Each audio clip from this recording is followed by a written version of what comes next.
metaphor versus the iPad. My image is very, very simple, extremely simple. That's it, right? These are wonderful. They're wonderful tools. They're heavily loaded with functions. You can do anything with them, right? But most of the time, you don't want to do all that stuff. All you want is a knife, a fork, and a spoon. I want the tool to do the job that I need done right now. I don't need the other 150,000 entries in the dictionary. I only need the word that I want right now to solve my problem today. And that's what this does. It's that metaphor for me. And it's forced me to go back and rethink my total workflow, my total process, how I do business. Okay. And if I look at computing resources that are required versus task complexity, how to do a particular task, how much do I need in terms of computing resources, which equates to how much money do I want to spend, and how much time, and how much frustration, and how big a learning curve. And for me personally, it breaks, everybody's different. I mean, your mileage will vary. Right. But for me personally, it breaks down into two domains.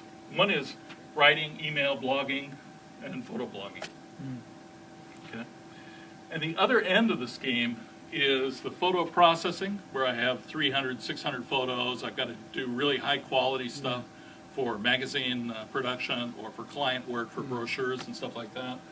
And video editing, which takes a lot of cranking. It takes a lot of horsepower, right? So what I did after I started using the iPad is I restructured my workflow and restructured my thinking about computing so that 95% of what I do is here. Okay, and this is highly mobile. I can do this any place, anytime, real time. Okay, and then I gathered all the heavy duty stuff over here, and it's 5% of the time, and I just segregate that. I don't want to spend a lot of time ripping videos on a laptop in a coffee shop, right? Right. Okay, so I'll just cue that up. I'll do that later. And I can get that started, and then I can go to bed and let it do its thing. And so this addresses 95% of my needs.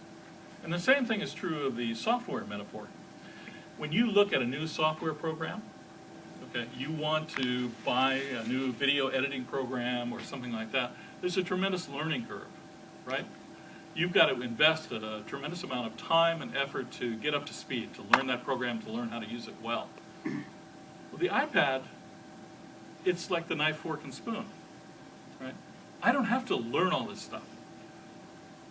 I can do it very simply. I can actually, and I can buy an app out of the App Store and use it once and throw it away because I need it to solve this problem. It's like, how much would I spend for a fork? Right. Okay, so I'll buy that fork and I'll use it. And if I don't have the need again, okay, fine. My toolbox is full of wrenches and screws and stuff like that that I needed for a particular job, but I don't need on a daily basis. But I was willing to pay the money for it, as long as the money and the investment in time was relatively small. And that's what I found here.